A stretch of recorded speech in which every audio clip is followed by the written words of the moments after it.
नमस्ते। हमारे साप्ताहिक कार्यक्रम राजेश बादल साहब के साथ बातचीत में आपका स्वागत है। राजेश भाई, अब 6 चरण के चुनाव समाप्त, और जब हम लोग बात कर रहे हैं अब तो 7वें चरण का सिर्फ मत पड़ना बाकी रह गया है। जी। तस्वीर काफी कुछ साफ होती जा रही है, लेकिन मुख्य पॉलिटिकल बात पे है उससे पहले मुझे एक बात हमें और आप दोनों के लिए बहुत हम लोग के दिल के करीब है। ये गांधी जी के बारे में मोदी जी जो टिप्पणी करते हैं कि गांधी को इस विश्व ने रिचर्ड एटनबरो की पिक्चर के बाद इस देश ने, इस विश्व ने जाना, मुझे दो जी। चीजें लगती। ये इनकी शिक्षा के वजह से है, या इनके ज्ञान की कमी की वजह से है, या एक पर्पस डिजाइन है जो आरएसएस इस तरह से गांधी को डिमीन करती है, गांधी को गाली देती है। उसका लार्जर प्लॉट का एक छोटा हिस्सा है कि धीरे से गांधी को इनसिग्निफिकेंट बनाने की जो मन में इच्छा है कहीं, वो बाहर आ गई है। मैं थोड़ा आपसे इस पे समझना चाहूंगा कि आपने गांधी पे बहुत आपका बहुत काम है, आपने पूरे उसमें ये क्या करना चाहते हैं, क्या संदेश देना चाह रहे हैं, और किस वोटर को एड्रेस कर रहे हैं? देखिए आनंद जी, शुरुआती तौर पर जब उनकी मैंने ये टिप्पणी सुनी और कई माध्यमों में देखी, पढ़ी कि गांधी जी को रिचर्ड एटनबरो ने सारी दुनिया को एक पहचान दी, मुझे माथा पीट लेने के अलावा मुझे कोई दूसरा ऐसा लगा कि मैं अपना सिर कहां दे मारूं। मतलब जो व्यक्ति, आप ये देखिए कि इस देश में नहीं, सारे संसार में इतना आदरणीय था, आदर का पात्र था कि 125-150 देशों ने उसकी मौत पर अपने राष्ट्र ध्वज झुकाए। चलिए, भारत में तो हम ये मान लेते हैं कि हम थोड़ा सा भावुक हो जाते हैं और भावुक होकर के किसी व्यक्ति को अचानक देवता बना लेते हैं। ये सब सारी चीजें हम स्वीकार कर सकते हैं, लेकिन उन देशों में जहां पर मतलब गांधी जी ने काम नहीं भी किया था, 1915 में भारत आने से पहले दक्षिण अफ्रीका में वो थे, और दक्षिण अफ्रीकी सरकार की जो रंग भेद की नीति थी और जो अंग्रेजों का जो वहां पर कुशासन था, उसका विरोध करते हुए, और वो इन भारत अब आए थे, तो भारत में वो इतने लोकप्रिय यहाँ आने से पहले हो गए थे। दक्षिण अफ्रीका की लोकप्रियता तो मैं आपको क्या बताऊं। एक संदर्भ के तौर पर एक बात, इसलिए कि गांधी को हम हमारे प्रिय दर्शक और हमारे बड़े सम्मानीय, हमको जो हमारी जो बातचीत सुनते हैं तो उनको भी ये अंदाजा होना चाहिए कि दरअसल गांधी है क्या, और ये कि क्या प्रधानमंत्री जी अपने ही प्रदेश के एक इतने महान पुरुष के बारे में इतनी अज्ञानता का परिचय क्यों दे रहे हैं। जब दक्षिण अफ्रीका से वो छोड़ने लगे तो दक्षिण अफ्रीका के लोगों ने उन पर हीरे मोती जवाहरात नकदी उनकी बौछार कर दी, मतलब समेटना मुश्किल हो गया।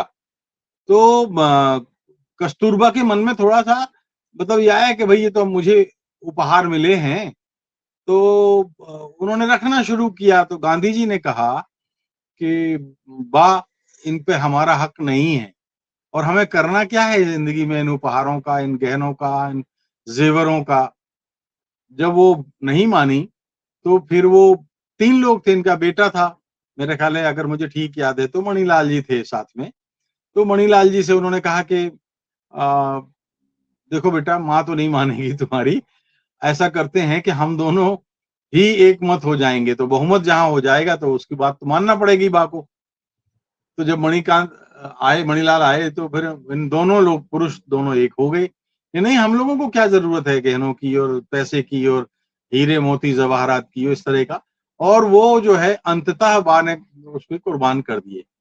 तो जिस आदमी को लेके ऐसी स्थितियां रही हों, आप देखिए कि जब दक्षिण अफ्रीका में वहां पर उन्होंने आश्रम बनाया और आश्रम के जरिए अपनी वहां पे पत्रकारिता तो की, समाज सेवा वहां की, वहां अंग्रेजों का विरोध किया और एक ऐसा आंदोलन छेड़ दिया कि समूचे अफ्रीका में उनकी धूम मच गई थी। 1892 में अफ्रीका से उन्होंने 1892 या 93 में 1892-93 में वो अपनी पत्रकारिता की शुरुआत करते हैं। और वहां से अब देखिए, मोदी जी गुजराती हैं, महात्मा गांधी गुजराती थे, और वो गुजराती में वहां से अपने अखबार का प्रकाशन शुरू करते हैं। और अखबार कितनी भाषाओं में निकलता है, कई भाषाओं में निकलता है। वो हिंदी में निकलता है, वो गुजराती में निकलता है, वो तमिल में निकलता है, अंग्रेजी में निकलता है।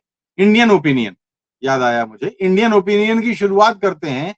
और गुजराती में निकलने वाले अखबारों की जानकारी अगर वहां नहीं है, क्योंकि गुजराती गुजराती भरे हुए थे, वहां काफी लोग थे, तो वहां से उस आदमी ने धूम मचाई। और ये बड़े ताज्जुब की बात है कि हमारे माननीय प्रधानमंत्री उनको नहीं जानते, इस तरह की उनकी इस भूमिका से परिचित नहीं है। एक उदाहरण और देता हूं कि देखिए, लंदन में जब गए वो, तो उनको कुछ शाकाहार को लेके कुछ बड़ी तीखी और प्रतिकूल टिप्पणियां सुनने को मिली। और उसके बाद वेजिटेरियन में उन्होंने 9 लेख लिखे, और उन 9 लेखों के कारण पूरे ब्रिटेन में उनकी धूम मच गई, पूरे लंदन में उनकी धूम मच गई, ब्रिटेन में धूम मच गई, यूरोप के देशों में धूम मच गई। ये भारत आने से पहले, यानी 1900 के पहले की कहानी मैं आपको बता रहा हूं। तो जो महामानव इतना प्रतिष्ठित था विदेशों में, और अगर 1947-48 तक उनकी मृत्यु होने के बाद तक भी अगर हम उनको इस तरह से उनका मूल्यांकन ना करें, तो ये हमारे ऊपर सारी दुनिया की बिरादरी थू थू करेगी। बहुत सारे लोग आज गांधी को की आलोचना करते हैं इसलिए कि वो गांधी को समझे नहीं, उन्होंने गांधी का वो रूप नहीं देखा कि जो दुनिया की भलाई के लिए, दुनिया के कल्याण के लिए जो काम कर रहा था। और एक उदाहरण और मैं देकर के फिर अपने आपके सवाल का उत्तर वो करूंगा कि देखिए, आप गांधी जब अंग्रेजों का जमाना था, तो यहाँ रियासतें थी, छोटी छोटी रियासतें थी। इस देश का जो विवरण विदेशी ग्रंथों में मिलता है, वोयेसांग, फायान, मार्को पोलो, इब्न बतूता या अल बिरूनी या जितने भी हेचो, आप कोई भी पढ़ लीजिए, तो इसको, ये इस इलाके को उन्होंने बंच ऑफ नेशंस की तरह एक तरह से याद किया है या लिखा है। मुगल बादशाहों ने अपनी जो मतलब जिंदगी नामा जो लिखा है, उसमें उन्होंने करीब करीब ऐसी ही बात लिखी है। यानी ये देश एक देश की शक्ल में नहीं था। मैं इसको कुछ इस तरह से करूं कि ये देश छोटे छोटे बहुत सारे छोटे तालाबों में बटा हुआ था, और वो तालाब अपनी अपनी रियासत, अपना अपना देश के रूप में चल रहे थे। और 5000 साल से इस देश का इतिहास करीब करीब ऐसे ही चल रहा था।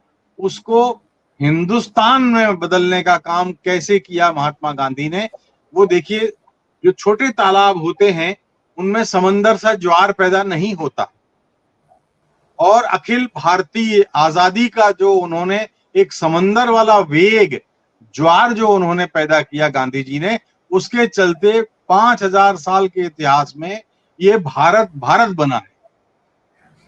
आपको बताऊं मैं कि जब ये भारत बन गया महात्मा गांधी के प्रयासों से, और जब बंटवारा होने लगा, तो मोहम्मद अली जिन्ना ने एक प्रस्ताव रखा था, इतिहास में दर्ज है ये, कि जी ऐसा है कि हम चूंकि इंडियन सब कॉन्टिनेंट के पार्ट हैं, तो आप अपने देश को हिंदुस्तान कहिए, हम अपने देश को पाकिस्तान कहते हैं, और हम इंडियन सब कॉन्टिनेंट के पार्ट हो जाएंगे। यानी भारत के भीतर 2 देश हैं, 3 देश हैं, जो भी हैं, नेपाल भी आता, भूटान भी आता, और जाहिर है आसपास, यानी भारतीय उपमहाद्वीप होता। तो इसका अर्थ ये है कि हम महात्मा गांधी के उस योगदान को विस्मृत कर रहे हैं जो उन्होंने भारत बनाने में किया है, एक भारत को भारत बनाने में किया है। तो हमसे ज्यादा हमें होना चाहिए कृतज्ञ, और हम कृतज्ञ कौम बन के उभरे हैं, और कृतज्ञता हमारी जो है हमको कभी माफ नहीं करेगी। क्या रिचर्ड एटनबरो ने क्यों बनाई? हमने मान लिया रिचर्ड एटनबरो ने बनाई फिल्म, और महात्मा गांधी को दुनिया ने जाना, लेकिन रिचर्ड एटनबरो की फिल्म से पहले ब्रिटेन अमेरिका, ऑस्ट्रेलिया, न जाने कितने यूरोपीय लेखकों ने महात्मा गांधी पर ग्रंथ लिख मारे हैं। आज भी किताब रॉबर्ट पेन और सब तमाम सारी किताबें आप पढ़िएगा तो महात्मा गांधी की पुराने समय की लिखी हुई हैं। उनके साथ विदेशी संवाददाताओं का दल रह चला करता था, आप बताइए, आजादी से पहले। और एक उदाहरण मैं और बता दूं, मुझे लगता है कि माननीय मोदी जी को मूलतः पत्रकारिता से पसंद नहीं है, घृणा है शायद, और इसीलिए वो महात्मा गांधी चूंकि कहा करते थे कि मेरा मूल व्यवसाय या कारोबार या पेशा वो पत्रकारिता का है, मैं फुल टाइम जर्नलिस्ट हूं। और जब उन्होंने 1919 में यंग इंडिया का प्रकाशन शुरू किया तो आपको पता है उस समय जो एक्ट था, वो एक्ट ये था कि कोई बिना परमिशन के ब्रिटिश हुकूमत की बिना अनुमति लिए अखबार छाप नहीं सकता था, और छपने वाला हर शब्द उन्हें ब्रिटिश हुकूमत से उसकी परमिशन लेनी पड़ती थी। गांधी जी ने 1919 में कहा कि मैं ना बिना हम अनुमति भी नहीं लेंगे और ना हम एक एक शब्द हमारा स्वतंत्र होगा, मैं ये करूंगा, और उन्होंने किया। तो जो साहस ये दिखा सकता हो, कितने उदाहरण दूं। देखिए आनंद जी, महात्मा गांधी पर तो हम दिन रात चर्चाएं करें, और उनके जो कारनामे हैं या उनकी जो बहादुरी है या उनके जो आजादी के जो हथियार हैं, औजार हैं, हम उनकी चर्चा जाने कितने दिनों तक कर सकते हैं। लेकिन ये सोच के मुझे सचमुच में बहुत दुख हुआ है, और न केवल मुझे दुख हुआ है बल्कि मोदी जी के उस कथन से संसार भर में वो लोग करोड़ों की संख्या में जो है, जो महात्मा गांधी के मूल्यांकन, जो रियल मूल्यांकन करते रहे हैं, वो ये समझते हैं कि ये बहुत बड़ा आघात है उनके लिए। महात्मा गांधी की तो कोई तुलना ही नहीं है, मतलब जी राजेश शताब्दी की किसी अन्य। जी राजेश, मैं एक ऐसा विषय है जिसपे मैं जरा आपसे एक चीज समझना चाहूंगा। चुनाव हो रहे हैं, 6 चरण के चुनाव हो गए हैं, 7वें का वोट पड़ जाएगा परसों, और मोरलेस चीजें अब स्पष्ट हैं। मैं ये कह रहा हूं कि सोशल मीडिया अगर आप जाके देखिए तो सोशल मीडिया के मेजॉरिटी में बोल रहा हूं, ऐसा लग रहा है कि हवा इंडिया गठबंधन के पक्ष में चल रही है और बीजेपी या एनडीए गठबंधन जो है वो पिछड़ रहा है। और अगर आप सरकारी मीडिया में चले जाइए, जिसको मैं गोदी मीडिया नहीं बोलता हूं, जो टीवी, मतलब जो टीवी की दुनिया है, वहां लग रहा है कि बिल्कुल एनडीए तो पछाड़ के मालूम नहीं कहां चला गया है, इंडिया गठबंधन तो दिखाई भी नहीं दे रहा है। मेरा सिर्फ कहना यह है कि ये 4 जून को ये तो दोनों दूध का दूध पानी का पानी हो जाएगा। तो या तो सोशल मीडिया वालों के को समझ नहीं है उतनी, वो अब पकड़ नहीं पा रहे हैं चीजों को, उससे निकल गए हैं, या जो सरकारी मीडिया है या जो टीवी मीडिया है वो इतना ज्यादा प्रभावित हो गया है और इतना ज्यादा इन्फ्लुएंस्ड है कि वो केवल जो उसको प्रायोजित दे रहे हैं, जहां से पैसा आ रहा है, उनकी बातें कर रहा है। मैं थोड़ा इस बैलेंस का आपसे समझना है, इतना डिफरेंस कैसे होता है? 10-20 सीट का ठीक था, एक कह रहे हैं 370 के ऊपर, दूसरा कह रहा है 200 के अंदर। तो ये जरा मतलब आप इसको कैसे देख रहे हैं? आनंद जी, बहुत अच्छा विषय आपने उठाया है।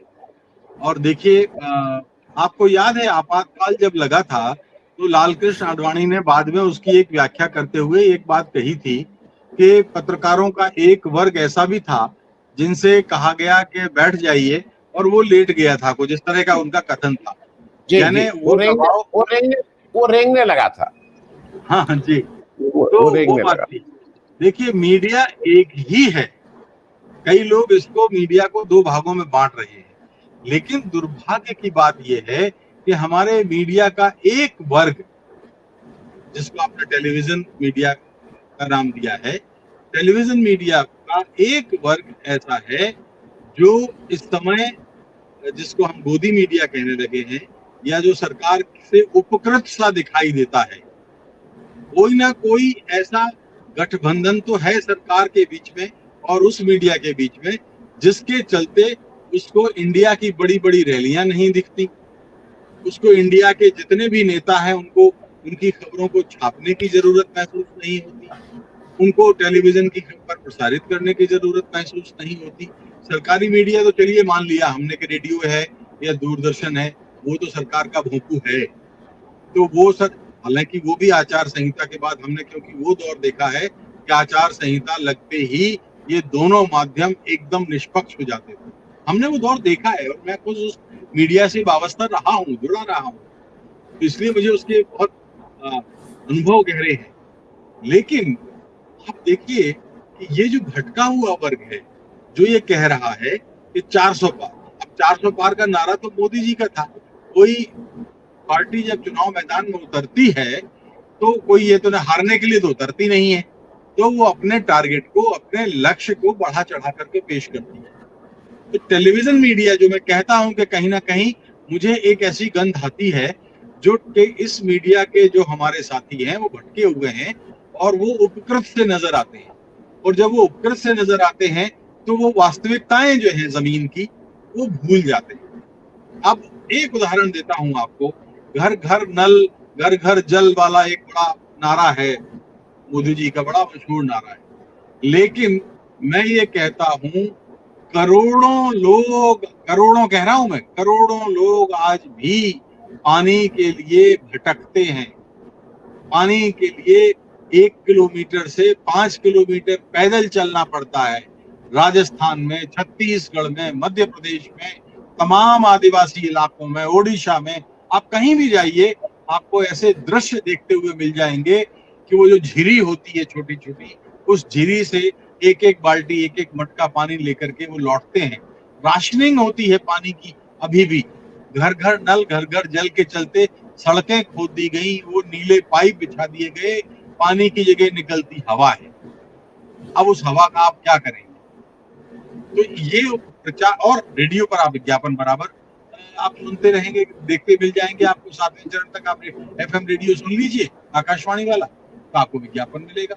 लेकिन आप मैदान पर जाएंगे तो कुछ नहीं है। तो जो मीडिया ये सच्चाई नहीं देख रहा है वो केवल एक पक्ष देख रहा हूं। देखिए, बहुत बड़े पत्रकार थे, संपादक थे, राजेंद्र माथुर जी, और राजेंद्र माथुर जी, प्रभाष जोशी, डॉक्टर धर्मवीर भारती, बनारसी दास चतुर्वेदी, ये वो नाम ऐसे हैं जिनकी निरपेक्षता, निर्भीकता, स्वतंत्रता पर कभी कोई सवाल नहीं उठे।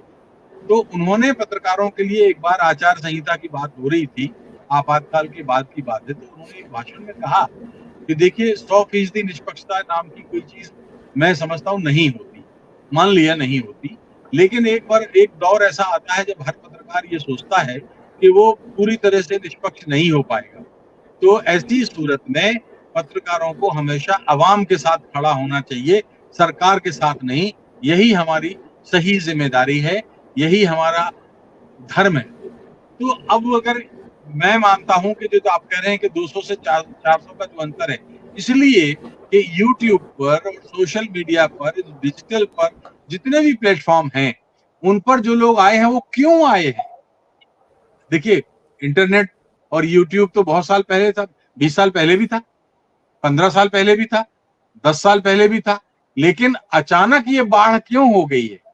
बाढ़ इसलिए हुई कि जब आम आदमी ने देखा, आम पत्रकार ने देखा, आम बुद्धिजीवी ने देखा कि जो टेलीविजन चैनल्स हैं ये सच्चाई परोस नहीं रहे हैं, तब उन्होंने अपने अपने वैकल्पिक साधनों का इस्तेमाल करना शुरू किया।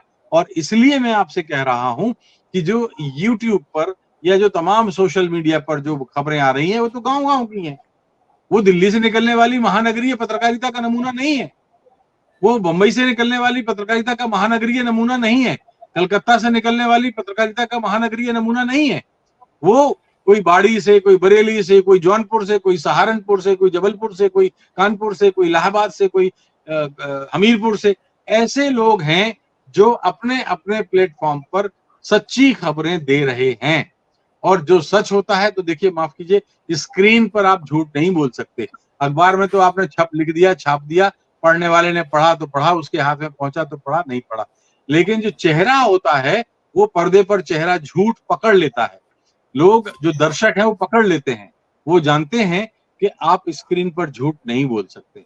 और इसीलिए तो आपको याद है, आपने भी देखे होंगे दृश्य कि जब हमारे पत्रकार साथी कई बार जाते हैं मैदान में और बात करते हैं तो वो कहते हैं कि अरे वो तो चैनल इस पार्टी की बात करता है, वो चैनल वो तो इसकी बात करता है। हमने देखा है हमारे साथी जो भटके हुए साथी हैं, वो जब मैदान में कवरेज के लिए गए तो उनको लोगों ने भगाया, कवरेज नहीं करने दिया। सवाल यही है कि वो लोगों के दिलों दिमाग पर जो मुद्दे छाए हुए हैं, बेरोजगारी का है, भ्रष्टाचार का है, महंगाई का है, धार्मिक जो जो कट्टरता और उन्मादी नफरत जो है उसका है, मजहबी और जो चीजें हैं जिस तरह से फैलाई गई हैं, उसमें अब यही मीडिया मुख्य मीडिया है। और आप देखिएगा कि जो टेलीविजन मीडिया जिसको मुख्य धारा का मीडिया कहा जाता है, ये अब इस वैकल्पिक मीडिया का ही पिछलग्गू हो जाएगा, क्योंकि वो सच नहीं है। सच वो है जो हम लोग बता रहे हैं, हम लोगों का कोई स्वार्थ नहीं है। जी जी, मैं जरा एक राजेश भाई इसलिए इसको पूछ रहा हूं कि 2019 में मोदी जी जब इलेक्शन खत्म हुआ तो चले गए थे बद्रीनाथ केदारनाथ, कहीं कि बद्रीनाथ चले गए थे, वहां की एक गुफा। और जब गए थे, जैसा बाद में पता लगा, ये तो आप ज्यादा हम लोगों से बेहतर जानते हैं, शायद 56 कैमरे भी साथ गए थे उनके, किसी भी पल का ना। अब मोदी जी ने बताया कि वो चले जा रहे हैं विवेकानंद रॉक मेमोरियल, मतलब दक्षिण कन्याकुमारी, और वहां वो साधना करेंगे। और जैसा सबका है कि वो साधना के साथ साथ उतने ही कैमरे जा रहे हैं, उतना ही टेलीकास्ट उनका परसों तक रहेगा। मैं दो चीजें समझना चाह रहा हूं, क्या ये साधना करने जा रहे हैं, या ये इनकी एक सोची समझी बहुत महीन चाल है कि मैं किसी तरह से, चुनाव खत्म हो गया है लेकिन टीवी चैनल में मैं ही छाया रहूं, मेरी फोटो आती रहे। और तीसरा, क्या क्योंकि कांग्रेस ने इसमें ऑब्जेक्शन किया इलेक्शन कमीशन से कि अगर आप साधना करने जा रहे हैं, निजी मामला है, आप इतने कैमरे वैमरे लेके क्यों जा रहे हैं। मैं दोनों तीनों बातों पे जरा आपसे समझना चाह रहा हूं कि ये मोदी जी करना क्या चाहते हैं और कहना क्या चाहते हैं। देखिए आनंद जी, अगर ये चुनाव का वक्त नहीं होता और वो रामेश्वरम जाते या केदारनाथ जाते या पुरी जाते या द्वारिका धाम जाते या जहां भी जाते, हम सब लोग उनकी साधना को लेकर कोई सवाल नहीं उठाते। 56 नहीं, वो 120 कैमरे लगाते। लेकिन ये चुनाव का समय नहीं होता तो अलबत्ता ये बात बिल्कुल सही है कि साधना नितांत वैयक्तिक मामला है, एकदम निजी मामला है।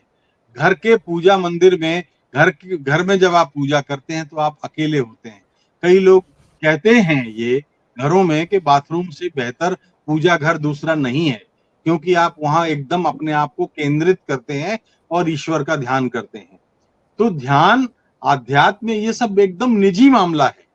लेकिन इस निजी मामले को आप चुनाव के आखिरी चरण में आप परिस्थिति जन्य साक्ष्य देखें तो जबकि आप सरकारी संसाधनों का इस्तेमाल कर नहीं सकते हैं, आचार संहिता लगी है और आपको साधना करने की सूझी है, और विवेकानंद साधना ही करना है तो भगवान, तो विवेकानंद जी ने तो ये कभी कहा नहीं कि मेरे वहां पर आओ और वहीं साधना करोगे।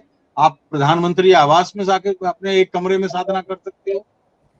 वहां केदारनाथ का तो चलिए हमने मान लिया कि केदारनाथ हिमालय की एक गुफा है, कंदरा है, जहां साधु सन्यासी रहे हैं वहां। लेकिन विवेकानंद के जहां पर एक विवेकानंद रॉक है, उस साधना का क्यों वहां उन्होंने साधना की थी, इसलिए उस साधना का मतलब क्या है।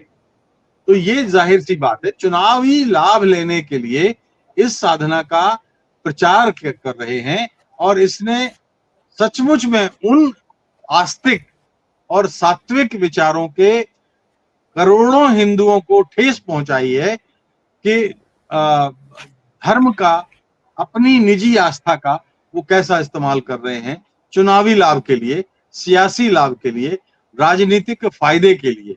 और मैं तो आपको, मेरी अभी ताजा किताब आई है आनंद जी, मिस्टर मीडिया। मैंने जब वो केदारनाथ गए थे तब भी उस पर एक कॉलम लिखा था, और ये एशिया का सबसे लंबा चलने वाला कॉलम है। तो इस मिस्टर मीडिया में करीब 150 आलेखों में मैंने यही सब जो सरकारी मीडिया की जो बात हम कर रहे थे वो उस पर बहुत कटाक्ष किया है। तो ये जो मोदी जी का कृत्य है, ये मेरी नजर में तो आपराधिक कृत्य है। जी जी, मैं एक चीज राजेश भाई चलते चलते, इसलिए कि एक तरफ साधना की बात और एक तरफ मुजरे की बात। और मुजरे में मैं एक और ध्यान आपका आकर्षित इसलिए करना चाहूंगा कि वो एक क्रोनोलॉजी समझनी होगी, वो मानसिकता समझनी होगी, वो क्या प्रोवोकेशन हुआ वो समझना होगा, क्योंकि वो मुजरा जब बोले तो कहीं ना कहीं कोई प्रोवोकेशन था। ये 25 अप्रैल की बात है। 25 अप्रैल को बनारस में डिम्पल यादव जी और प्रियंका गांधी जी रोड शो करती हैं। मोदी जी इससे तिलमिला जाते हैं और उसी दिन वो कराकत में जब भाषण देते हैं तो वो अखिलेश यादव जी और राहुल गांधी जी का नाम लेके कहते हैं कि अब ये दोनों लोग वोट के लिए मुजरा भी करेंगे। नाम वो कोई दूसरा लेना चाहते थे, लेकिन उनको पता था कि अगर वो नाम लेंगे तो उनके ऊपर आपराधिक मामला भी दर्ज हो सकता है।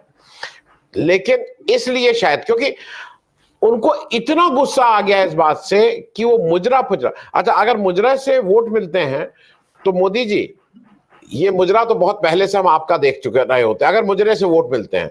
और तीसरा उन्होंने मुजरा कह के बहुत से, मतलब हम, मैं लखनऊ में रहता हूं, मुजरा एक आर्ट फॉर्म है, मुजरा हमारे यहाँ कोई वो नहीं है, लेकिन उन्होंने जिस तरह से उसको सस्तेपन से तौला है, मैं ओवरऑल इस पे एक टिप्पणी आपकी चाहूंगा कि ये भी समझना होगा कि क्या उनको प्रोवोक किया और वो किस हद तक उनकी मानसिकता गिर सकती है। राजेश भाई देखिए, अगर आप एक उनके कथनों का आप लगातार एक अध्ययन करें, विश्लेषण करें, तो आप ये पाते हैं कि कहीं ना कहीं उनके कटाक्षों, उनके कथनों के केंद्र बिंदु पे एक महिला अवश्य होती है। ये बात आपने बिल्कुल ठीक कही कि अगर वो उन महिलाओं के का नाम लेते जिनके लिए वो मुजरा शब्द इस्तेमाल करना चाहते थे तो मामला दर्ज हो जाता। बिल्कुल सही बात है भाई। अखिलेश यादव जी की श्रीमती जी, प्रियंका गांधी जी, ये सब, इन सब दोनों ने जो है उत्तर प्रदेश में जिस तरह से अपना कैंपेन को अंजाम दिया है, बंगाल में ममता बनर्जी ने जिस तरह से अपने कैंपेन को अंजाम दिया है, तो ये उन लोगों ने मुझे लगता है भारतीय जनता पार्टी को मुश्किल में डाला है। केंद्र बिंदु की बात जहां तक मैं कह रहा हूं, देखिए मुजरा शब्द आमतौर पर हमारे यहाँ इतिहास की जितनी भी गाथाएं आप देख लीजिए, महिलाएं ही मुजरा करती हैं। फिर एक शब्द उन्होंने बड़ा अजीब सा किया था, मंगलसूत्र। मंगलसूत्र उन्होंने माँ के, मतलब जिस तरह से उन्होंने इस्तेमाल किया वो महिलाओं के लिए किया। तो कई ऐसे जो जो महिलाओं पर सीधे कह सकता हूं कि असर करते हैं, वो ऐसे शब्द इस्तेमाल करते हैं। मंगलसूत्र हो गया। उन्होंने तो यहां तक कहा कि अगर ये लोग सत्ता में आ गए तो राम मंदिर पर बुलडोजर चलवा देंगे। तो उनके कथनों का किसी को क्या, या उन्होंने कहा कि किसी को अनुचित मदद की हो तो फांसी चढ़ा देंगे, फांसी चढ़ा देना उन्हें। अब बताइए, हिंदुस्तान में ऐसे कोई फांसी चढ़ता है? हमारे संविधान के पूर्वजों ने कुछ न्याय की एक व्यवस्था लागू की है, तो ऐसे फांसी नहीं होती है। एक इतने अजीबोगरीब ढंग के कमेंट्स हैं जो आप देखते हैं कि चरण दर चरण हमने पाया कि आंकड़ा गिरा, चुनाव परसेंटेज गिरा, पहले, दूसरे, तीसरे। तब ये हुआ कि इतना अंतर आ रहा है, जो 6-6% वोट स्विंग करता है और जो भारतीय जनता पार्टी का माना जाता है कि वो कोर वोट है। तो जब वो नहीं हासिल हो रहा है, तब फिर उनकी चिंता बौखलाहट में बदली है। और आप देखिए कि थर्ड फेज के बाद, वैसे भी तो पहले भी बोलते रहे हैं, लेकिन थर्ड फेज के बाद उन्होंने हर चरण के पहले कुछ ना कुछ ऐसा बोलना शुरू कर दिया है जो इस बात का प्रतीक है कि ये हार के पहले की संभवतया मानसिकता है जो उन्हें ये बाध्य कर रही है। और ये अगर ऐसा कह रहे हैं तो मुझे लगता है कि भारत देश यकीनन इस बात पर हमेशा सोचेगा कि उन्होंने एक ऐसे व्यक्ति का चुनाव किया था प्रजातंत्र में जो महिलाओं के प्रति इतना असंवेदनशील रवैया रखता था। अब जो बताइए, जब तक माँ जीवित थी तब तक उन्होंने नहीं कहा, लेकिन वो कहते हैं कि शायद मैं माँ के कोख से पैदा हुआ था, शायद मैं, मेरी माँ ने मुझको जन्म दिया था, ऐसा इस तरह का कोई कमेंट आया था उनका। अरे हम मानने को तैयार हैं कि आप अवतार हैं, वाकई में आदमी ऐसे नहीं होते, तो हम मानते हैं कि इंसान ऐसे नहीं होते। हाँ, तो आप होंगे, अवतार होंगे, लेकिन उस अवतार को अवतार बनाने का काम आदमी खुद नहीं करता, अवाम करती है। कृष्ण भगवान को लोगों ने कहा कि वो अवतार हैं। भगवान राम को भगवान कहा, मर्यादा पुरुषोत्तम कहते थे, इंसान थे, लेकिन अवाम ने कहा कि वो अवतार हैं। तो अवतारों का चुनाव करने का अधिकार लोगों का है, व्यक्ति का नहीं है। वो खुद अपने को अवतार के रूप में प्रतिष्ठित नहीं कर सकता। कभी राजीव गांधी ने अपने को अवतार कहा, कभी इंदिरा गांधी ने अपने आप को अवतार कहा, कभी जवाहरलाल नेहरू ने अपने आप को, या नरसिंह राव ने, या अटल बिहारी वाजपेयी ने, या डॉक्टर मनमोहन सिंह ने अपने आप को अवतार कहा। इस देश को अवतारों की आवश्यकता नहीं है आनंद जी, इस देश की जनता की सेवादारों की आवश्यकता है, जो भी वो शुरुआत में कहा करते थे। जी जी जी। मैं राजेश भाई खत्म करने से पहले सिर्फ इतना कहूं कि देखिए, ये तो आने वाले समय और पीढ़ी तय करेगी कि इंसान थे या इंसान के, अगर वो नहीं चाहते हैं कि वो इंसान थे, ये हम लोग भी मानते हैं काफी हद तक कि वो इंसान नहीं है, लेकिन वो क्या है ये तो आने वाली पीढ़ी और उनके जो पिछले 10 साल के कृत्य हैं ये तय करेंगे कि वो क्या थे। बहुत बहुत धन्यवाद राजेश भाई बात करने के लिए। Thank you so much.